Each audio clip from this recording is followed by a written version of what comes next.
అందరికీ నమస్కారం.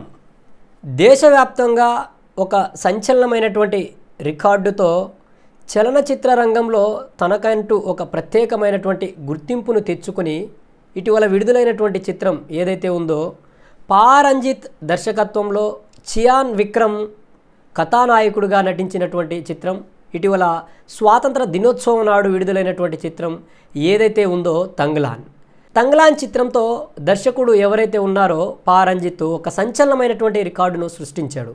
కోటాను కోట్ల రూపాయల బడ్జెట్ లేదు, గొప్ప గొప్ప యాక్టర్స్ లేవు, లక్షల కోట్లు ఖర్చు పెట్టి వేసినటువంటి సెట్లు లేవు. అయినా ఎక్కడ చూసినా ఎవరిలో చూసినా ఇప్పుడు విడుదలైనటువంటి చిత్రాల్లో వినపడుతున్నటువంటి ఏకైక పేరు తంగ్లాన్. అసలు ఏంటి ఈ చిత్రం యొక్క కథ ఏంటి, ఈ చిత్రం యొక్క చరిత్ర ఏంటి, వాస్తవికతకు ఈ చిత్రం దగ్గరగా ఉందా, లేకపోతే ఈ చిత్రానికి సంబంధించినటువంటి అంశాలను మనం డీటెయిల్డ్గా మాట్లాడుకునేటువంటి ప్రయత్నం చేస్తే, సర్వసాధారణంగా ఏదైతే తమిళనాడుకు చెందినటువంటి గొప్ప దర్శకుడు కథానాయకుడిగా అనేక చిత్రాలను నిర్మించి అనేక చిత్రాలను రచించి దర్శకత్వం వహించినటువంటి గొప్ప వ్యక్తి పా రంజిత్ సినిమాల్లో అన్ని చిత్రాలను చూసుకుంటే ఏకైకంగా ప్రధానంగా మనకు కనిపించేది ఆ చిత్రం మొత్తం ఒకే లైన్ మీద కొనసాగుతుంది. అందుకు సంబంధించినటువంటి అంశాలు ఏంటంటే అంటరానితనం. ఏదైతే అంటరానితనంతో ఈ దేశంలో ఆదివాసులుగా లేకపోతే దళితులుగా ఆదిమ జాతులుగా పేర్పడుతున్నటువంటి ప్రజలు ఎవరైతే ఉన్నారో ఎలాంటి ఇబ్బందులను ఎదుర్కొంటున్నారో, ఈ దేశ పురోగతికి ఈ దేశ అభివృద్ధికి అంటరానితనం కుల వివక్షత ఏ విధంగా అడ్డుపడుతుంది, ఈ దేశపు అసలు సిసలైన చరిత్ర ఏమిటి, ఈ దేశపు మూలవాసులు ఎవరు అనేటువంటి విధంగా ఈ యొక్క కథలు కావచ్చు, ఈ చిత్రాలు కావచ్చు, అన్నీ కూడా పా రంజిత్ సినిమాలు ఇదే తరహాలో ఇదే కోణంలో ఇదే అంశాన్ని ముందుకు తీసుకుంటూ ముందుకు వెళ్తుంటాయి. ఇలాంటి రోజుల్లో ఈరోజు ఒక చిత్రంలో చూసుకుంటే ఒక ఐటమ్ సాంగ్ లేకుండా, ఒక గొప్ప హీరోయిన్ లేకుండా, గొప్ప గొప్ప పాటలు లేకుండా చిత్రాలు ముందుకు కొనసాగనటువంటి పరిస్థితి. ఈరోజు లక్షల కోట్ల రూపాయల ఖర్చుతో ఈరోజు సినిమాలను చిత్రీకరిస్తున్నటువంటి పరిస్థితుల్లో అతి తక్కువ బడ్జెట్లో తెరకెక్కినటువంటి ఈ చిత్రం తంగ్లాన్ ఏదైతే ఉందో ఒక సంచలనమైనటువంటి రికార్డులను సృష్టిస్తూ ఉంది.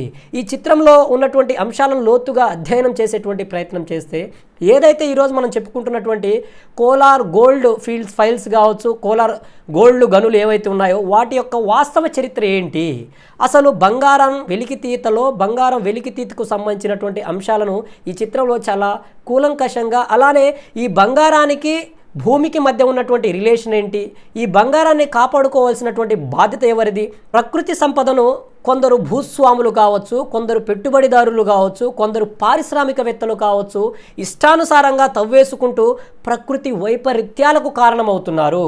అయితే ఈ తంగ్లాన్ చిత్రంలో చూస్తే ఏదైతే మూలవాసులుగా నాగజాతికి చెందినటువంటి బిడ్డలు, అంటే అత్యధికంగా బౌద్ధిజంలో ఉండేటువంటి నాగజాతి బిడ్డలు ఈ యొక్క బంగారాన్ని కావచ్చు, లేకపోతే ప్రకృతి సంపదను కావచ్చు, ప్రకృతిని కావచ్చు రక్షించుకోవడమే భాగంగా, రక్షించుకోవడమే వారి ధ్యేయంగా ముందుకు వెళ్తూ ఉంటారు. వారి యొక్క జీవిత ధ్యేయం లక్ష్యం కూడా అదే తరహాలో ఏదైతే ఈ దేశానికి సంబంధించి ఈ దేశం ఏర్పడిన నాటి నుంచి నేటి వరకు మూలవాసులుగా మూల జాతి ప్రజలుగా గుర్తించబడినటువంటి ప్రజలు ఎవరైతే ఉన్నారే అణగారిన వర్గాలకు చెందినటువంటి ప్రజలకు వారి స్థలాలలోనే, వారి పొలాలలోనే, వారి ఆస్తులలోనే వారికి హక్కును లేకుండా చేసి ఈరోజు భూస్వాములు పెట్టుబడిదారులు ఆ స్థలాన్ని వారికి 5,000 10,000 రూపాయలు అప్పును ఇచ్చి ఆ అప్పుపై వడ్డీ, చక్ర వడ్డీ, వడ్డీ మీద వడ్డీని వేస్తూ నువ్వు అప్పు తీర్చలేకపోయావు, అప్పును కట్టలేకపోయావు కాబట్టి, శిస్తును చెల్లించలేకపోయావు కాబట్టి నీ పారపర్యంగా, నీ వంశపారపర్యంగా మీ తాత తండ్రుల దగ్గర నుంచి వచ్చినటువంటి స్థలాన్ని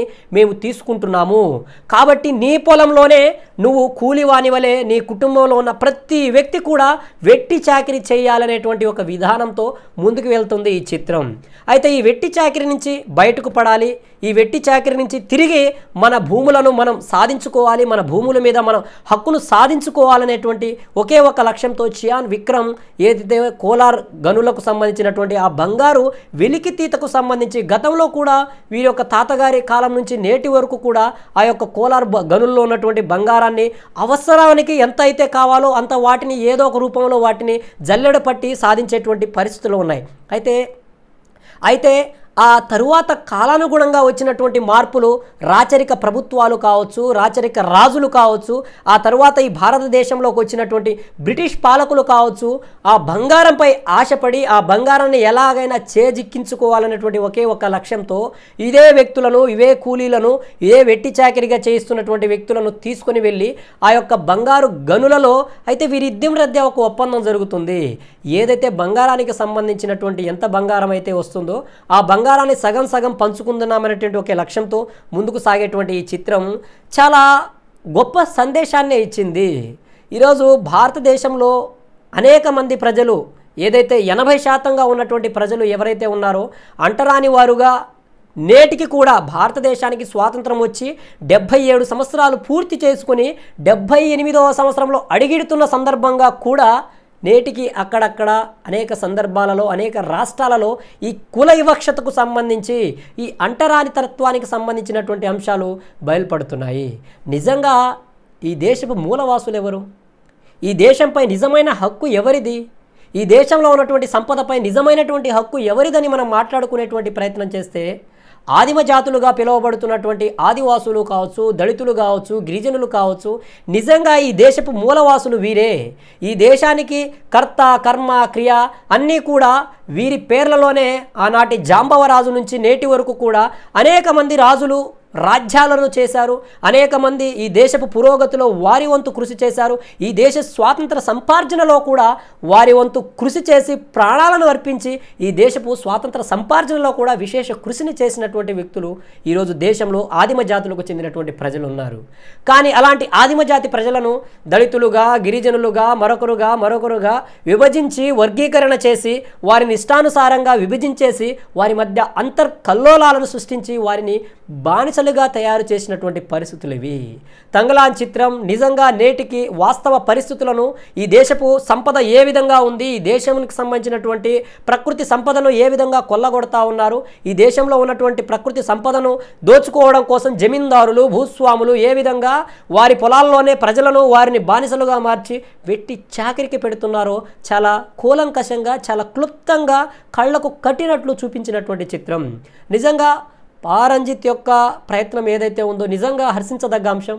ఆయన ప్రతి చిత్రం కూడా ఈ దేశంలో ఉన్నటువంటి అసమానతలపై, కులతత్వంపై, అంటరానితత్వంపై చాలా స్పష్టంగా ఆయన ఏదైతే చెప్పాలనుకుంటున్నాడో చాలా స్పష్టంగా వివరిస్తున్నాడు, తెలియజేస్తున్నాడు.